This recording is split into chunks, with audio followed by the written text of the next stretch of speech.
Góða kvöldið, kæra fjölskylda Smárakirkju og önnur þeir sem eru að hlusta. Fyrst verður ykkar þessari örstuðu töf, eitthvað fraus í útsendingunni hjá okkur í byrjun. En við erum komin til þess að eiga hér fræðslu kvöld í 30-40 mínútur og erum að fjalla Galatabréfið. Erum að taka það eiginlega frá bara fyrsta versi til þess síðasta og þetta eru 6 kaflar, við erum rétt komin í svona hálfan 3. kafla. Þannig að þetta tekur tíma en það er líka margt og mikið að fara í. Áður en við höldum áfram það sem frá var horfið síðast og það er kannski rétt að minnast á það að þið ykkar sem að viljið ná í þessa þætti eða fylgjast með frá upphafin hafi mistað einhverju, að þá er þetta að fara inn á síðurnar hjá kirkjunni. Þetta er inn á Facebook síðunum og YouTube síðunum og þið getið fundið þessi kennslu þar og svona náði í skottið á því sem við erum núna. Rétt að nefna það líka að við höfum fréttir dagsins í dag og hertar aðgerðir enn eina ferðina vegna COVID að þá ætlar Smárakirkja að gera sitt besta. Við ætlum að gera okkar besta til þess að draga úr líkum á smitum og þess vegna ætlum við að fækka samverustundum okkar eins mikið sem mögulegt er. Við erum með sameiginlega bænastund á miðvikudögum yfirleitt.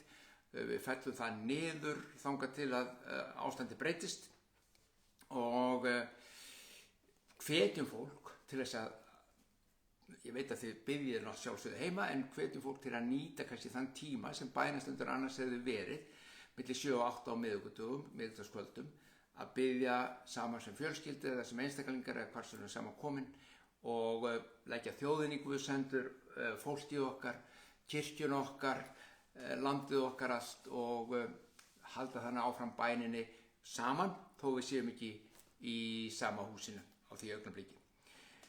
Síðan er þetta fræðslu kvöld, annað hvern miðvikudag, það er núna og síðan alltaf 2 vikna fresti og enn eru við að skoða Galatabréfið. Galatabréfið skrifað af Páli er málsvörn fyrir náðarboðskap Jesú Krists. Hann er eiginlega málsvörn fyrir fagnaðarerindið vegna þess að var herjað á nýtrúaða í Galatíu sem er núna í Tyrkland, var herjað á þá að þeir yrðu að halda lögmál gyðinga líka, ekki að vera nóg bara að trúa Jesú Krist og meðtaka hans verk, heldur yrðu að halda lögmál gyðinga líka eða ætla að vera sannarlega kristnir og Páll var að segja nei. Það er ekki þannig og stendur upp, er að verja það sem sagt. Og við erum í 1. og 2. kaflanum var það málsvörninni, í 3. og 4. kaflanum, þar sem við erum núna, við erum í 3. kafla, þar er Páll að tala hann er að útskýra fagnaðarerindi náðarinnar. Og í 3. kaflanum, sem ég ætla að byrja að grípa niður í núna, að þar er hann einmitt að minna okkur hinn trúuðu á það hvernig náðin, hann er að sýna okkur hvernig náðin og náðarboðskapur Krists er ekki eitthvað nýtt. Þetta kom ekki bara þá frá Guði þegar Kristur kom, þetta var frá upphafi áætlun Guðs og hann sýnir okkur í Gamla testamentinu hvernig náðin var þegar gefin, loforðið sem fylgdi fyrir náð var þegar gefin, loforðið sem fylgdi fyrir trú var þegar gefin þegar Guð gaf Abraham loforð og gerði sáttmála við Abraham. Þar byrjaði það. Og ég ætla að lesa, sjáum hvað við komumst langt. Okkur liggur ekkert á. Við vorum komin í 15. vers í 3. kafla. Ef þið eru með biblíuna, hvort sem er bókin ykkar góð og svona í prenti eins og mér finnst gott að lesa hana, eða best að lesa hana, og nú eða á símanum ykkar eða vefnum, því að nú er biblíappið alveg stórkostlegt biblíapp sem þið getið náði, þar sem getið náði alls konar upplýsingar biblíuna og fróðleik og lesið hana og hvernig þið eru með hana þá er alltaf gott að fylgjast með. Við ætlum að grípa niður í 15. vers. Bræður mínir og systur, ég tek nú dæmi úr mannlegu lífi. Enginn ónýtir eða eykur við staðfesta arfleysluskrá, enda þótt hún sé aðeins af manni gerð. Nú voru fyrirheitin gefin Abraham og niðja hans. Það stendur ekki niðjum eins og margir ætti í hlut, heldur niðja þínum eins og þegar einn að ræða og það Kristur. Með þessu vildi ég sagt hafa, sáttmála sem Guð hafði áður staðfest getur lögmálið sem kom 430 árum síðar ekki ónýtt og ekki fellt fyrirheitið úr gildi. Ef við þurfum að hlýða lögmáli til þess að fá arfinn, þá fæst hann ekki framar vegna fyrirheits, en Guð sýndi Abraham náð og efndi það sem hann gaf honum fyrirheit um. Þetta er svona fyrstu versin, 15 til 18, við ætlum að skoða þessi. Þetta voru ekki fleiri vers, hugsaði, 15 til 18. Hvað er hann að tala um? Þannig er hann einmitt að kenna okkur hvernig Guð vann þá þegar og gaf loforð um náð og fyrirheit fyrir trú strax löngu 430 árum fyrir lögmál Móse. Og hann byrjar á að vitna í svona það sem við þekkjum sem er bara arfleys, sem er erfðaskrá. Það er búin til erfðaskrá, einhver skrifar það, í dag er það yfirleitt einhverju lögfræðingar sem búa til slíkt fyrir fólk. Það er erfðaskrá og hann er að segja jafnvel þó að maður búi hana til, erfðaskrána, þá getum við ekki ógilt hana. Sá sem hefur leyfi til þess að breytinni er sá sem lét gera hana, en enginn getur utan að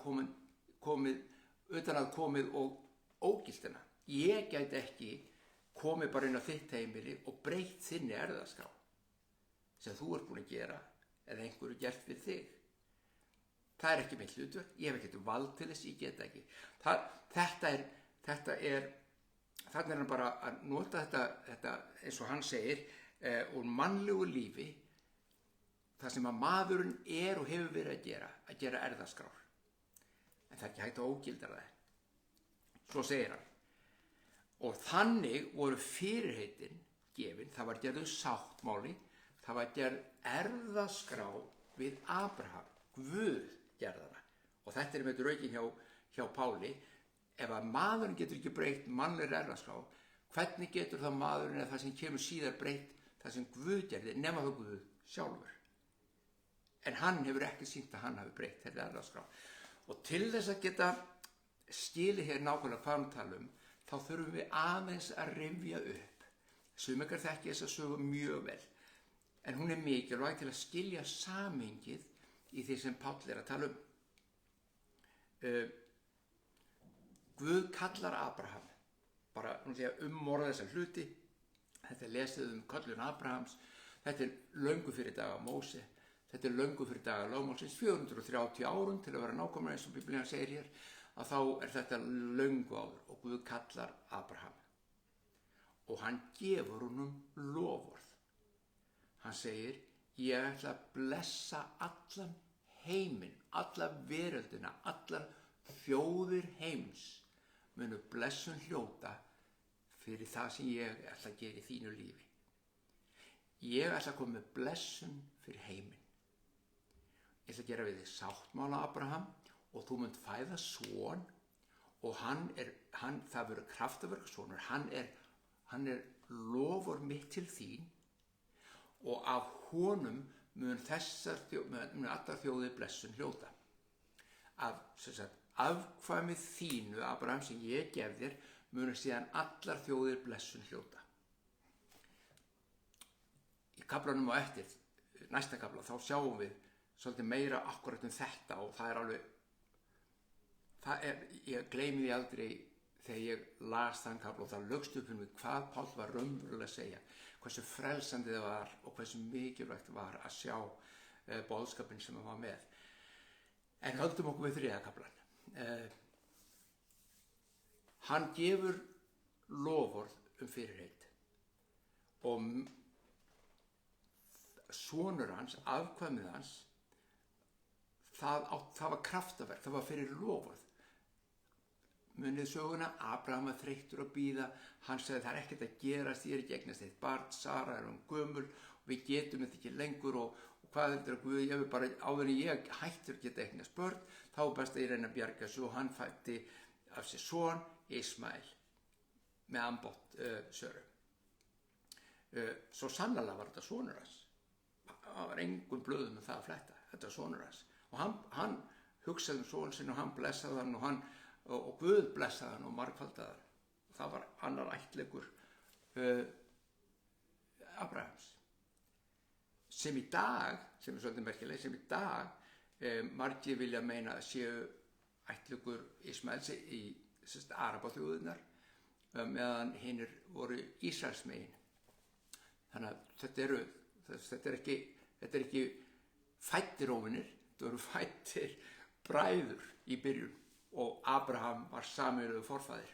En nóg það, þetta er ekki það sem við erum að ræða núna. Heldur hitt að alveg eins og Abraham fékk lofar frá Guði kraftaverka son sem faktist aðeins Guð gat gefið honum, og það var staðreyndin, aðeins Guð gat gefið honum hennar son. Þau gátu ekki eignast, hann og Sara gátu ekki eignast son öðruvísi. Að þá af því myndi koma ættleikur og einn daginn fæðast frelsari heimsins, og við vitum að sá frelsari, hann kom með mig líka sem kraftaverka sonur. Hann gat bara komið til jarðarinnar af því að Guð gerði eitthvað. Við erum nýbúin að tiltölulega halda jólin, þar sem við minnumst einmitt fæðingu þessa frelsara. Við minnumst þess að þessi sonur sem kom til þess að blessa heiminn, til að frelsa heiminn, til að réttlæta heiminn, veita heiminum blessun. Hann fæddist fyrir kraft og mátt Guðs. Nákvæmlega sama, það sem Páll er að minna okkur á hér. Nákvæmlega þannig byrjaði það. Guð blessaði Abraham, gaf honum sáttmála og sagði að þessu kyni þínu, og ég mun gefa þér soninn, að þessu kyni þínu kemur annar sonur einn daginn og hann er Guðs sonur og hann mun. Þetta er mikilvægt að vita, því þetta er það sem hann er að tala um. Og hann segir, nú voru fyrirheitin gefin Abraham, það er það sem við vorum að tala um áðan, og niðja hans, það stendur ekki niðjum, það er ekki verið að tala um fyrirheit til að kraftaverkið myndi vera hjá mörgum eða öllum hans afkomendum, heldur einum, niðja þínum, eins og einn ætti í hlut. Það var bara einn sem myndi koma, alveg som fyrir kraft Guðs og eingöngu fyrir kraft Guðs, til að frelsa, til að blessa, og það var Jesús Kristur. Það var aðeins einn að ræða, lofurðið myndi koma fyrir þennan eina Jesú Krist. Og svo reynir hann að draga þetta saman sem hann var að segja og segir, með þessu vildi ég nú sagt hafa, segir Páll. Hann er að reyna að útskýra þetta enn frekar, fyrir það er mikilvægt. Páll er góður kennari. Hann er að útskýra enn frekar fyrir okkur áhersluna í þessu mikilvægi þess að skilja fagnaðarerindi náðarinnar. Með þessu vildi ég sagt hafa sáttmála sem Guð hafði áður staðfest, sáttmála sem Guð gerði við Abraham og staðfest, getur lögmálið sem kom með Móse, var gefið fyrir Móse, getur lögmálið sem kom 430 árum síðar ekki ónýtt og fellt fyrirheitu úr gildi. Með öðrum orðum, fyrirheitið til þín og mín kom áður fyrirheit blessun alheimsins, blessun þjóðana á jarðríki, kom áður en lögmálið kom og var gefið fyrir Móse. Og þegar það kemur inn í myndina sem sáttmálið sérstaklega og lögmál fyrir Hebreana, þá hefur það ekkert að gera með það að fella eða breyta eða bæta við upprunalega loforðið. Og þetta er punkturinn sem hann er að reyna að segja fólkinu í Galatíu. Þér og mér var gefið fyrirheit og loforð Jesú Krist, frelsara heimsins, og það að Guð hafi síðan gefið lögmál 430 árum síðar til Hebrea hefur bara ekkert með þitt eða mitt loforð að gera sem hann gaf okkur. Það getur ekki fellt úr gildi. Þess vegna þurfið þið ekki að taka það inn í til að láta þetta verða veruleika, til að láta loforðið verða veruleika. Það er óháði. Það er punkturinn sem hann er með. Hann er góður, sko. Svo segir hann, ef við, því þetta þýðir það, ef við þurfum að hlýða lögmálunum til þess að fá arfinn, þá fæst hann ekki framar vegna fyrirheits.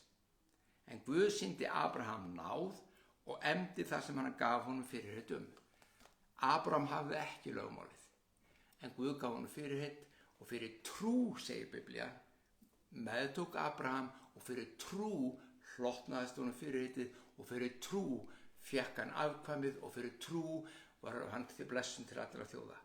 Ekki neinu öðru. Punkturinn hjá Páli er þessi: það sama gildi fyrir þig og mig í dag. Ekki fyrir lögmáli sem gefið var fyrir Móse, eignust við fyrirheitið í Guði. Ekki fyrir lögmáli sem gefið var hjá Móse, átt þú eilíft líf í Guði. Hvað er fyrirheitið? Fyrirheitið er þetta að hann kom og hann mun koma og vill koma inn í þitt líf. Hann hefur sætt heiminn við sig fyrir Jesú Krist. Hann hefur gert allan heiminn sáttar, þar sé að hann hefur sætt sig við allan heiminn, og nú laðar hann þig fram til þess að þig sátt við sig. Að þú sér sáttur og frelsisverk hans, lífið hans, eilífa lífið innra með þér, Guðs neistinn lifni við, og þú eignist eilíft lífið innra, ekki bara eilíft líf í eilífin í himnunum, heldur eilíft líf hér á jörð, þar sem andlegur veruleiki innra með þér fær að vaksa og dafna, og þú fær að sjá hluti í þínu lífi sem er ekki mögulegt að sjá nema með andlegum augum. Þetta er fyrirheitið til þín. Og Páll segir, ef þú þarft lögmál til að eignast þetta, ef þú þarft að hlýða lögmálunu til að eignast þetta, þá fæst það ekki fyrir náð. Skilurðu?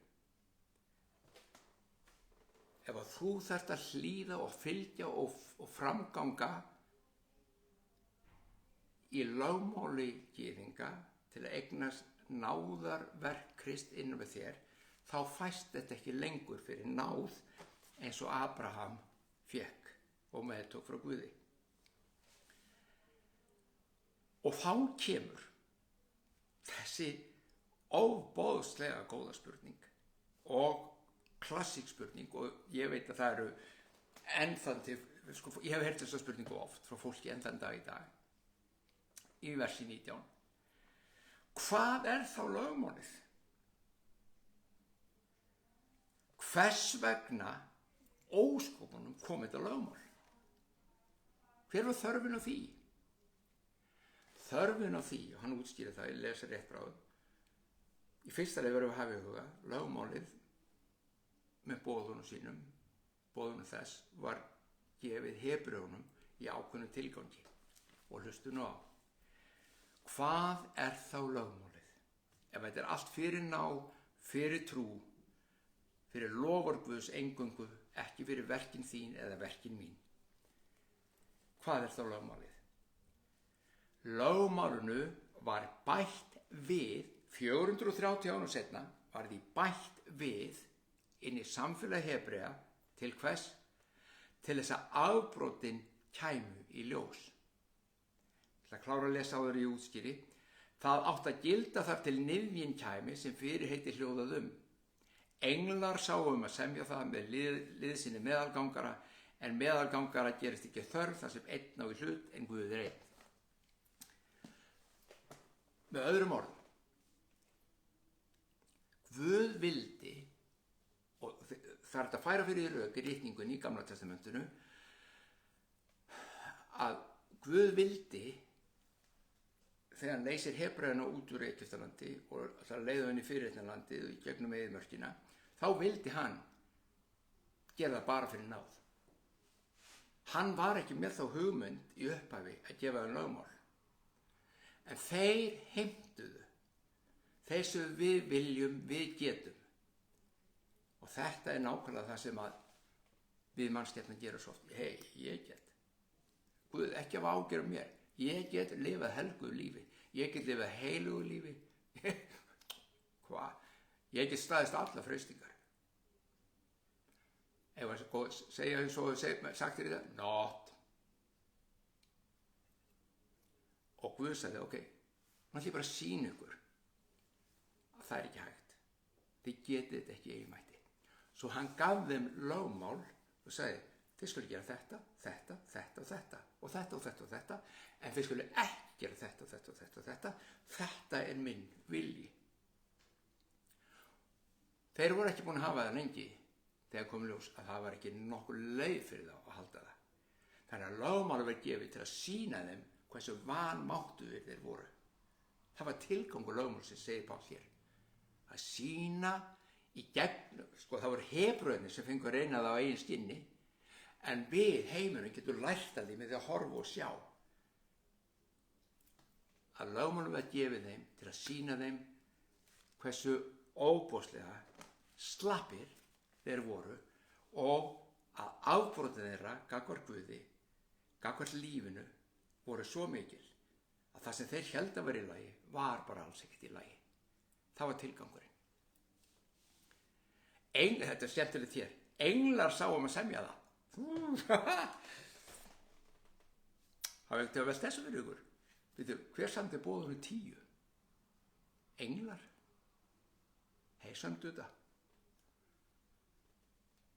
Með liðsinni meðalgangara kom frá Guði að sjálfsögðu, en englar sömdu og setti þetta niður og meðalgangarinn, Móse, í fyrsta kafla Jónasar Guðspjall segir þetta að lögmálum var gefið fyrir Móse, en náðin kom með Jesú Kristi. Lögmálið er eitthvað hér, það er gefið, Móse tekur hann í meðalgangur og gefur fólkinu það. Jesús kemur, hann er náðin sjálf, hann er uppfylling alls þessara hluta, hann kom sem náð. Við skulum aldrei gera lítið úr náðinni. Sumir kvart undan náðinni. Ég nefndi þetta áður og sumir vilja meina það að sé of mikil áhersla lögð á náð og ég segi bara að sá sem segir það veit ekki, skilur ekki að Jesús er náðin. Náðin er Jesús. Það snýst ekkit náðar boðskap, það snýst bara fagnaðarerindi Jesú. Boðskapur náðarinnar, jú, við tölum það. Alveg svo boðskap lögmálsins og boðskap hins og boðskap þessa. En faktist þá er þetta bara Jesús. Jesús er upphafið. Jesús er endurinn. Og allt þar á milli. Hann er nefnilega fyrirheitið. Hann er sá sem koma skyldi og hann kom.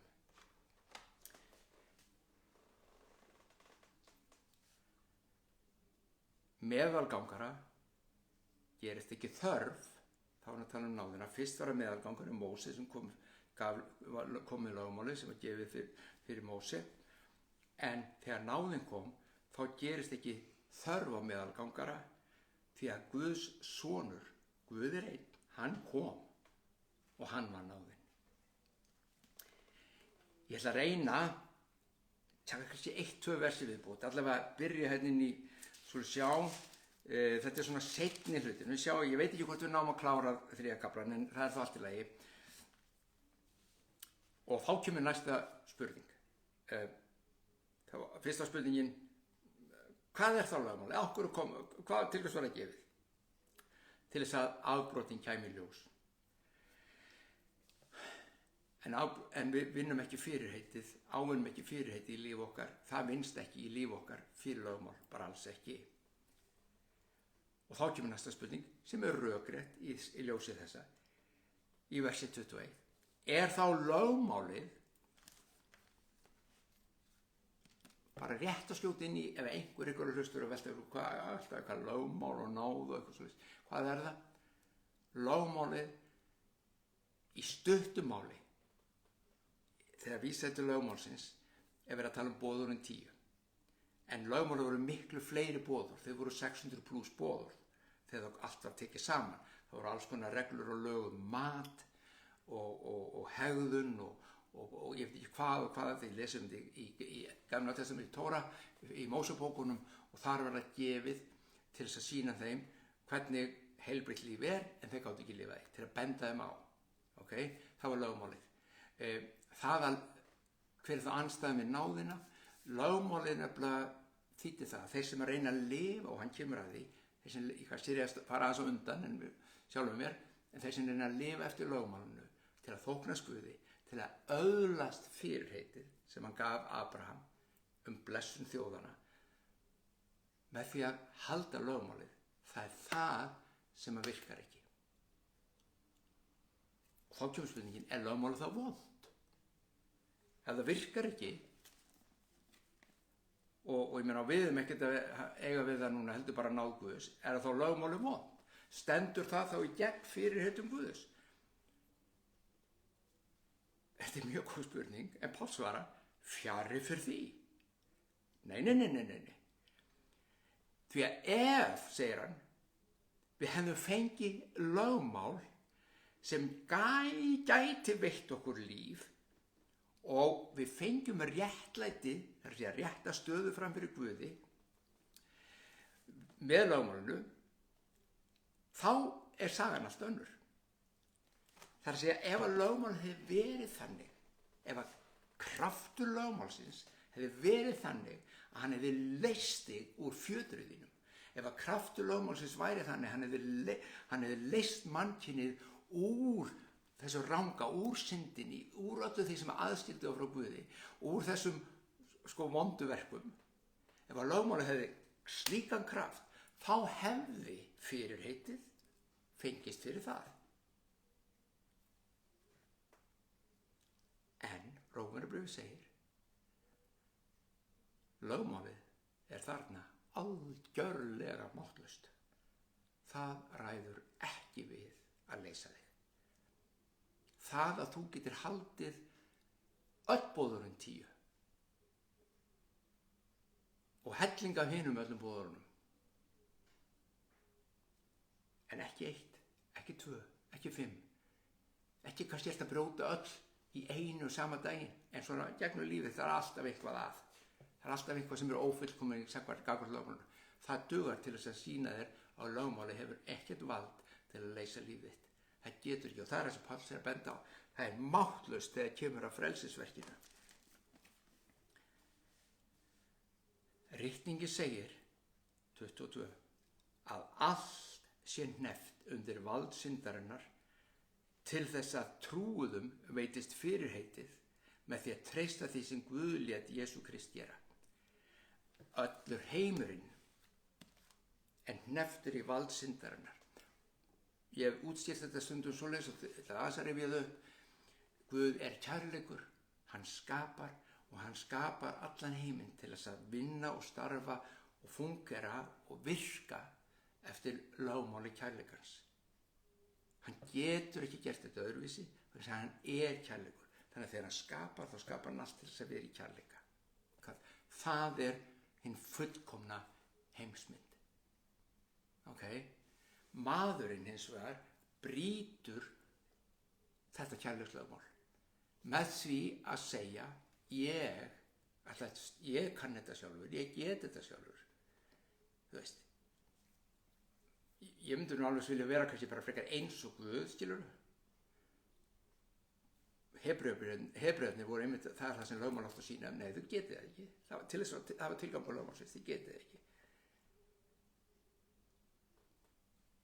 Ég held að þú vitir nú þegar að þú þarft ekki lögmál lengur til þess að vita að þú getur ekki. Og að þú ætlar að láta lifa eftir lögmáli til þess að fá loforðið, þá segir Páll þá alltaf villigutum. Það virkar ekki. Ritningi segir allt er lagt undir vald syndarinnar. Það er að segja þegar lögmálshlekkurinn, lögmálskeðja, kærleikur lögmálsins, lögmál kærleikans öllu heldur var rofið, þá kom brot í sköpunina. Það er syndin. Syndin er lögmál sjálfselskunar. Syndin er lögmál eigingirninnar. Fullt af hlutum svona orðum og verkum og hugsunum sem eru ljót og vond og eru afleiðing syndar, en syndin er ekki verk, syndin er hugafar, syndin er ástand hjartans sem er í eigingirni, sem er í sjálfselsku, sem getur ekki í eigin krafti sett sig á aðra plan með Guði. Margir vilja, margir reyna, margir rækta andan sinn vegna þess að þeir þrá þetta líf og það er gott og það er vel, en það er vitað mál að í eigin mætti næst það ekki. Það er það sem Páll er að benda á. Þú getur ekki, þú þarft ekki lögmálið, þú þarft bara náðina. Náð Guðs. Við hefum smá sem viðbót. Kannski náum að klára þennan kafla. Því að trúuðum, sá sem trúir eins og Abraham, hann fær fyrirheitið, honum gefst fyrirheitið, hvað fyrirheitið? Frelsisverk, blessun fyrir þjóðirnar, með því að treysta því sem Guð lét Jesú Krist gera. Það snýst kristindómurinn. Það er að sjá hvað, þess vegna eru svo margir elsku vinir sem að því að augu þeirra blindast gagnvart Jesú. Út af hvað gengur þessi Jesú, af hverju þurfti hann að koma og hvað var þetta allt saman og þetta er aðalatriðið. Þetta er lykillinn. Hann er hornsteinninn, en hann er líka ásteiningarsteinninn. En þú þarft að sjá og vita hvað það er sem hann raunverulega gerði. Og þá er ég að biðja að skoða ekki bara yfirborðið. Já, hann fæddist og hann var syndlaus og hans var frestað án þess að synda og hann fór á krossinn og hann gerði kraftaverk og gerði góðverk og hann reis frá dauðum, hann fór til himna og svo einn daginn kemur hann aftur. Amen. En kafaðu undir og sjáðu raunverulegt frelsisverkið. Hversu djúpt ristir það, hversu fullkomið er það. Það er fullkomnað, sagði Jesús. Það er fullkomnað. Svo segir, áður en þessi leið var fær. Hvaða leið? Þessi leið sem Jesús Kristur hefur gefið fyrir sína náð. Áður en sú leið var fær, voru við innilokuð í gæslu lögmálsins. Lögmálið er fangelsi sem lokar þig inni, vegna þess að lögmálið er harður húsbóndi. Lögmálið segir, hei, þú getur ekki neitt. Þú getur aldrei verið nógu góður. Sjáðu, þú segist elska Guð, en sérðu það? Nei, þú elskar ekki Guð. Ekki að gera svona. Harður húsbóndi. Ásakar, fordæmir, sakar þig, dómfellir þig. Það er þetta fangelsi, það er þessi harði húsbóndi sem hann að segja. Við vorum innilokuð í gæslu lögmálsins. Þangað til hvenær? Þangað til trúin sem í vændum var opinberaðist. Þannig hefur lögmálið orðið tiftari okkar, agað okkur og tiftað og alltaf verið að benda okkur á þetta er rangt. Já, þú verður að gera svona. Og þannig við erum alltaf að reyna að rembast þessu rjúpumstöðin að gera það sem er rétt. Hver vill ekki gera rétt? En við getum bara ekki eigin mætti. Lögmálið hefur tiftað okkur þangað til Kristur kom. Þá réttlætumst við fyrir trú eða af trú. Ekki vegna þess hvað við erum góð, ekki vegna þess hvað við erum klár, ekki vegna þess hvað við erum óbóðslega dugleg og heilug og þóknanleg Guði og við stöndum okkur svo rosalega vel andlega, við erum á leiða best. Nei, þangað til trúin kom og við meðtókum frelsisverk og kraft Guðs til að hjálpa okkur í þessu lífi. Fyrir náð hans sigrum við syndina. Fyrir náð hans brotna hlekkirnir á okkur. Einn daginn á ég örugglega eftir að fara í Rómarbréfið og þar fer hann svo rosalega vel nákvæmlega í þetta. Hvernig náðin gerir þessa hluti í lífið þínu og mínu. En núna, segir hann, eftir að trúin komin, erum við ekki lengur undir tiftara. Nú erum búin að færa rökin. Við vorum undir tiftara þangað til Jesús kom, við vorum undir lögmálinu þangað til hann kom, en þegar hann kom og við eignumst þetta fyrir trú eins og Abraham, þar byrjaði hann, þá erum við ekki lengur undir tiftaranum. Þú ert frjáls frá tiftaranum. Þú ert frjáls frá þessu. Og hjá kemur þessi spurning, og nú fer ég að hætta, sem ég heyri svo oft, bara, er frjáls? Já, ert frjáls. Hvað má ég þá bara gera sem við vil? Þá heldur fólk að það sé bara í lagi að halda áfram að lifa í sjálfselskunni, eigingirni, í brotinni, í kærleikanum, af því að þetta er allt hvað sem er gott og blessað. Sjáðu.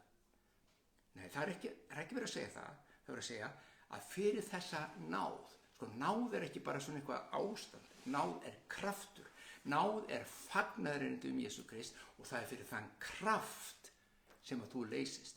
Þar er sjálfselskan brotin, þar eru sárin brotin, þar eru eymslin brotin, þar eru vandræðin okkar brotin.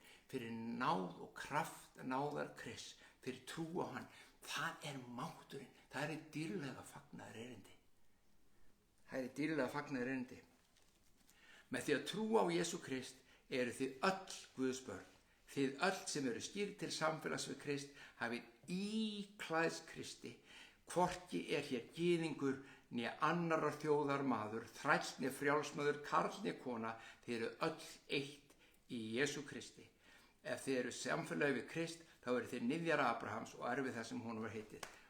Það ljúka með þessu. Já, ég verða. Þetta er á lokinu á 3. kaflanum. Þetta er stórkostleg vers. Með því að trúa á þetta verk sem Guð lét Jesú Krist gera, þá verðum við Guðs börn. Það er ekki flókið. Þetta er ekki flókið. Þetta er svo einfalt að sumum finnst þetta heimskulegt. Það er allt í lagi. Ég veit á hvernig ég trúi. Ég veit hvað hann hefur gert fyrir mig. Ég þekki kraftinn og máttinn hans. Það er enginn sem ég getur sagt mér eitt annað. Og svo segir hann, þið sem eru skírð, þið sem eruð íklædd Kristi, sem eruð í honum og hann í ykkur, munið þið, hann kemur inn, hann fæðir, hann endurfæðir, hann gefur nýtt líf og þú ert svona hulinn í honum. Þar er engin gyðingur lengur né Grikki. Af hverju hann segir þetta? Í Kristi er engin gyðingar í lögmálinu. Í Kristi er engin Grikkir í Gríklandi, er engin Galatamenn í Galatíu. Við erum öll eitt. Og vitið þið hvað? Það er ekki einu sinni karl og kona. Það er engin munur á. Hana, þar fór þetta úr höndum þeirra sem að nota ritninguna til þess að níðast á konum eða telja þeim að trúum að þeir séu betri eða meiri og ráði og ríki sem karlmenn.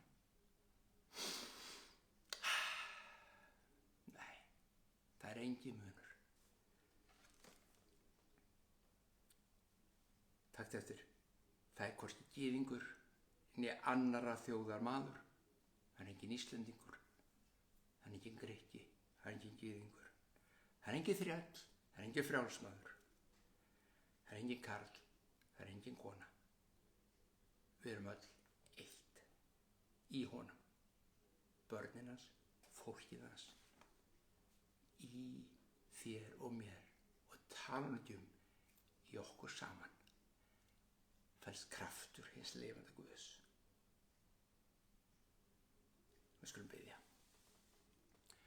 Faðir minn, við biðjum fyrir hverjum þeim sem er að hlusta, biðjum blessun, Drottinn minn, opinberun þína, tala þú, Drottinn minn, inn í hjörtu hvers þeim sem er að hlusta og skildi eftir sáðkornið sem gefur uppsprettu og ávöxt og blessun inn í líf okkar allra.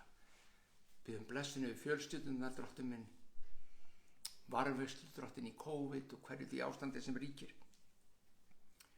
En umfram allt, opinberaðu náð þína, fagnaðurinn þig og mættu inn á heimili hvers og eins með þinn kraft,